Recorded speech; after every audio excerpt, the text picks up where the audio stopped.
De volta ao programa Conexão de hoje, sempre em nome de Unimed Marília, cuidar bem da sua saúde, esse é o plano. Vitalícia Levíssima Água de Marília e Oral Center Odontologia Especializada. Conexão de hoje conversando com o Dr. Vigílio Ferreira, que é médico geriatra, está aqui conosco para falar sobre depressão no idoso. Um assunto muito interessante, muito bacana e importante a gente discutir, conversar, aprender e pensar sobre esta doença no idoso. Aliás, as pessoas acho que fazem até um juízo muitas vezes errado, né, doutor, de imaginar que o idoso ele tem muito mais predisposição, muito mais motivo para ser deprimido do que o jovem, né? Mas eu vejo tanto idoso animado, alto astral, com sabedoria. Acho que não é bem assim não, né? O que acontece, né, Marcos? O idoso, ele realmente ele é mais predisposto, né? Essa faixa etária geriátrica realmente é um grupo de risco, né? Para a questão da depressão. Mas o que nós observamos, né? O que os estudos apontam que o idoso ele tem muito menos afetos negativos do que o indivíduo mais jovem, né? O idoso, ele, quando saudável, né? Importante a gente deixar claro isso, né? Que a doença, ela compromete muito, né, o humor do indivíduo idoso. O que acontece? Essas pessoas de mais idade, por conta da experiência, né, dos anos vividos, né, muito aprendizado, né, pela própria vida, elas conseguem realmente lidar melhor com as adversidades, né?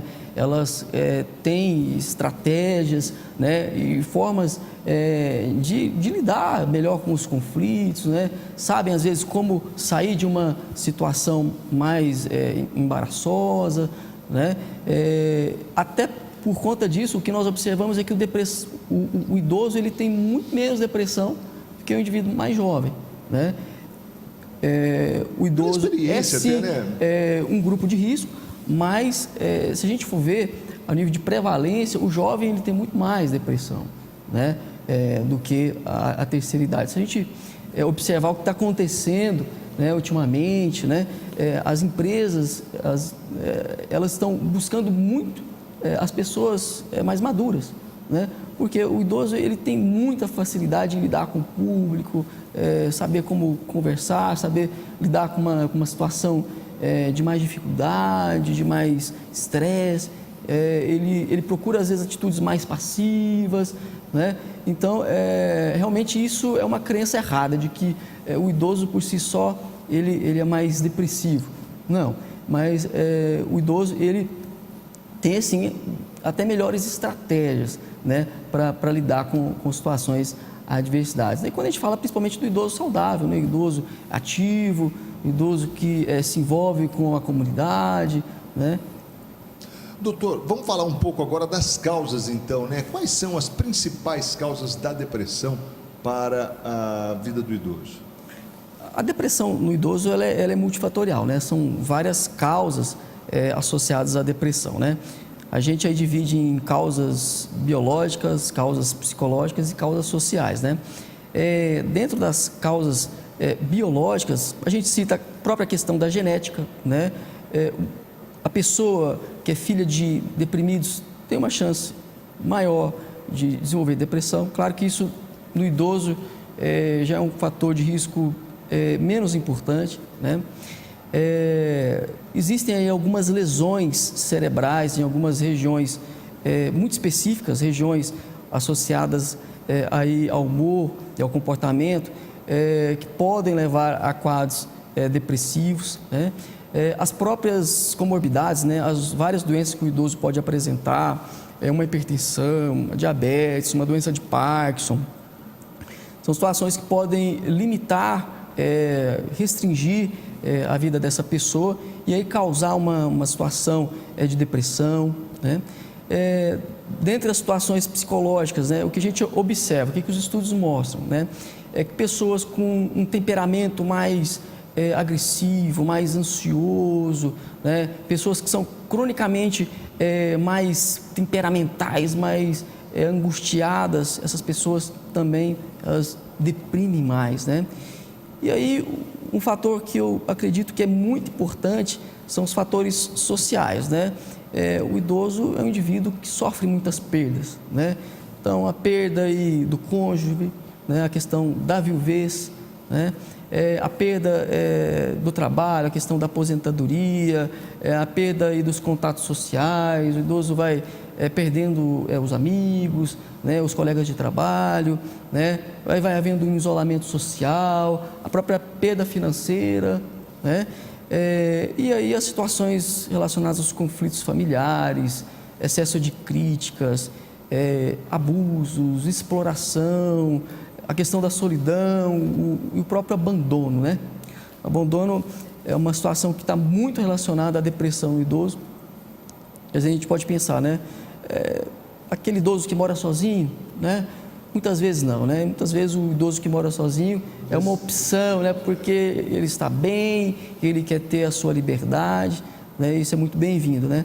Mas o abandono é muitas vezes uma situação onde o indivíduo ele mora, né, numa casa com filhos, genro, nora, netos, né? E ele se sente só, né? Ele não se sente realmente parte daquela casa, parte daquela família, realmente ele não se sente no centro ali das discussões, então é uma sensação de abandono e isso é um prato cheio para a depressão no idoso, com certeza. Agora, doutor, a gente fica pensando aqui, você falou dessa questão até da viuvez e tal, o homem ou a mulher, há uma diferença entre uma incidência mais alta na mulher, na terceira idade, no homem com relação à depressão, ou meio que para? O que acontece, né, Marcos? Né? Existe realmente diferenças, né? O homem, quando envelhece, ele tende a se voltar mais para a família, né? Porque culturalmente o homem está muito envolvido com a questão do trabalho, né, de ser o provedor da casa, e aí com a velhice o idoso ele tende a se voltar, né, mais para a família. Então o idoso, o homem, quando fica viúvo, né, é muito comum a questão da depressão, né? E até por isso que muitos acabam se relacionando, procurando realmente se casar novamente, né? A mulher, aí a gente tem duas situações, né? Não existe assim uma regra, né? Para a mulher, para aquelas realmente que tiveram realmente um relacionamento muito afetuoso, de muito amor, né? E a gente ainda vê muito isso, muito, né? Bem. Quando realmente perdem os seus maridos, realmente, né? Quando o amor é muito grande e se perde, né, esse amor, o sofrimento é muito maior, né? O sofrimento também é grande, né? Então, claro que a mulher ela tem uma chance de deprimir maior também, mas o que a gente vê muito também, isso é muito comum no consultório, que durante toda a vida as mulheres, elas, quando perdem às vezes os seus maridos, né, elas muitas vezes elas se sentem às vezes mais livres, né? Então é claro, né, situações onde as mulheres foram muito oprimidas durante o casamento, né, o marido muito rígido, né, onde nunca houve ali conversa, né, onde o relacionamento nunca foi bom, e aí a mulher fica viúva, então muitas se sentem mais livres, né, e até por conta disso não querem mais se relacionar com ninguém, né, alcançam uma liberdade que nunca tiveram, né. Então, claro que isso vai variar muito, vai depender do relacionamento existente antes, né? Isso realmente depende varia. Muito do que se viveu ao longo da vida, né? Do que se viveu. Aliás, até isso é importante, né? A gente pensar, né, doutor? Quer dizer, como a gente vive hoje, né? É aquilo que vai direcionar o nosso futuro, né? A gente pode, mas isso acho que dá para a gente falar em prevenção até, né? Mas vamos falar um pouco aí dessa questão, nós estamos falando das causas, o diagnóstico, na verdade, o senhor meio que traçou aí no primeiro bloco, né?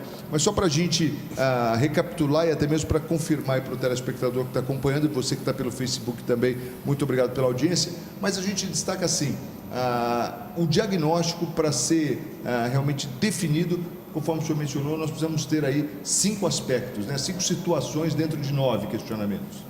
O diagnóstico ele é essencialmente clínico, né? Não tem exame que confirme, por exemplo, lá, apareceu na imagem, que o indivíduo apresente depressão, né? A depressão também é um diagnóstico de exclusão, né? Existem uma série de outras doenças que podem apresentar sintomas que podem ser sugestivos de depressão, por exemplo, um hipotiroidismo, né? Que é uma doença da tireoide, que pode apresentar uma queixa de cansaço, uma queixa de sonolência, de desânimo, né? Mas o diagnóstico ele é essencialmente clínico, né? Então, existe aí uma série de sintomas, né? E você procura, como médico, perguntar quais são os possíveis sintomas, né? Então o médico tem que ir à caça mesmo dos sintomas, né? Porque muitas vezes a pessoa não vai chegar contando tudo que ela sente, né? Então, aquela queixa de tristeza, aquela queixa de desânimo para as atividades, alteração de sono, tanto excesso de sono quanto insônia, alteração de apetite, né?